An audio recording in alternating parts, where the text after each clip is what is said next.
శ్రీ గణేశాయ నమః. గురు బ్రహ్మ గురు విష్ణు గురుదేవ మహేశ్వర గురు సాక్షాత్ పరబ్రహ్మ తస్మై శ్రీ గురువే నమః.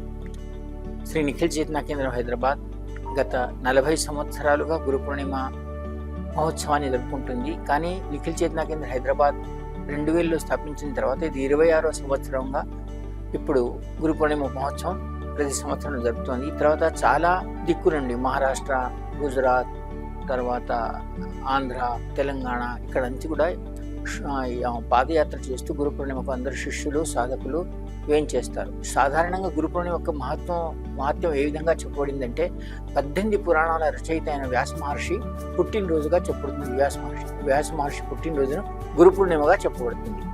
కనుక ఆ వ్యాసుని స్మరించడంలో వ్యాసం వశిష్ఠం నప్తారం శక్తే పౌత్రమకల్మషం పారాశరాత్మజం వందే గురుతాతం తపోనిధిం వ్యాసాయ విష్ణు రూపాయ వ్యాసరూపాయ విష్ణువే నమో వై బ్రహ్మ విదే వశిష్ఠాయ నమో నమః అని ఆయన వ్యాస మహర్షిని కొలవడం జరిగింది.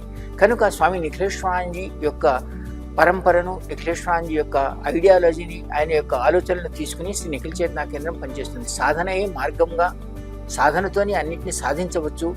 గురుకుల పరంపరగా మంత్రం యొక్క శ్రేష్టత, యంత్రం యొక్క శ్రేష్టత, తంత్రం యొక్క శ్రేష్టత చెప్తూ ఆ సాధనా మార్గంలో నడుస్తున్న నిఖిల్ చేతన కేంద్రం హైదరాబాద్ గురు పూర్ణిమను నిఖిల్ చేతన కేంద్ర హైదరాబాద్లో గత 26 సంవత్సరాలుగా నడుపుతోంది. పాదయాత్రతో వచ్చే సాధకులను కందకూర దగ్గర మేము వాళ్ళను స్వాగతం పలికి అక్కడి నుంచి నిఖిల్ చేతన కేంద్రం వరకు శోభాయాత్రగా ఇక్కడికి వస్తాం. పాదయాత్ర వచ్చిన తర్వాత 28 నాడు ఆరంభమయ్యేది. 29, 30, 28, 29, 30 3 రోజులుగా గురు పూర్ణిమ జరపబడుతోంది. సాధకులైన వారు, నేను సాధారణంగా ఎప్పుడు ఏమంటుంటానంటే శిష్యులకు గురు పూర్ణిమ నాడు రండి అని పిలవడం అనేది వాళ్ళని అవమానపరచడం. శిష్యుల కర్తవ్యం వాళ్ళు గురు పూర్ణిమ నాడు తప్పకుండా గురు సన్నిధిలో రావాలి. ఎవరైతే సంవత్సరంలో ఒకసారి గురు పూర్ణిమలో గురు యొక్క సాన్నిధ్యంలో వచ్చి గురు ఆశీర్వాదాన్ని పొందుతాడో, గురు దృష్టితో శక్తిపాతం దీక్ష తీసుకుంటాడో, గురు స్పర్శతో శక్తిపాతం దీక్ష తీసుకుంటాడో వాడికి సంవత్సరం అంతా గురుకృప ఉంటుంది.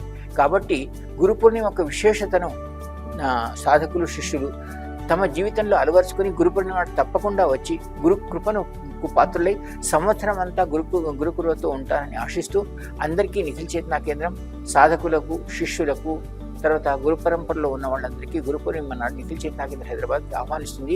ఈ ఉత్సవం 3 రోజులు 28, 29, 30 వ్యాస పూర్ణిమగా చెప్పబడే ఈ గురు పూర్ణిమ గురువులు ఎంతమంది ఉన్నారో మండలంలో ఆ గురుమండలకు అందరికీ గురుమండలంలో ఉన్న వారికి విశేషంగా మా ఆశ్రమంలో శ్రీ నిఖిలేశ్వరానంద పరమహంస ఆయన యొక్క గృహస్థ అవతారమైన డాక్టర్ నారాయణ శ్రీమాలి గారు, మాతాజీ వాళ్ళ పుత్రులందరినీ మేము ఆరాధిస్తూ గురు పూర్ణిమను జరుపుకుంటాము.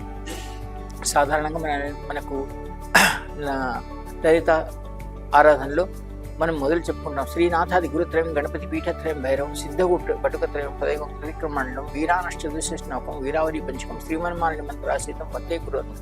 ఆ రోజు మొత్తం గురుమండలాన్ని మనం పూజిస్తుంటాం. ఎందుకంటే గురుమండలం అంతా తన శిష్యులకు తమ కృప ఇవ్వడానికి ఆ రోజు వస్తారని వ్యాసుడు ప్రార్థించిన ప్రకారం 18 పురాణాల రచయిత అయిన వ్యాస మహర్షి ప్రార్థన మేరకు పృథ్వీ మీద మొత్తం గురుమండలం కూడా వచ్చి తన శిష్యులకు ఆశీర్వాదం. ఎవరైతే ఆ రోజు గురువును కొలుస్తారో, గురు స్పర్శకు పాత్రలు అవుతారో, గురు కృపకు పొందాలనుకుంటారో ఆ రోజు గురు సాన్నిధ్యంలో వచ్చి గురుతో మంత్ర దీక్షను, స్పర్శ దీక్షను, దీక్షలు చాలా రకాలు, శక్తిపాత దీక్షను చాలా రకాలు ఉన్నాయి.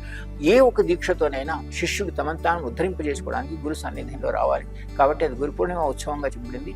అందరి సాధకులకు, శిష్యులకు శ్రీ నిఖిల్ చేతన కేంద్ర హైదరాబాద్ గురుకృప పాత్రలు అవ్వడానికి ఆహ్వానిస్తున్నది. ఆశీర్వాదం.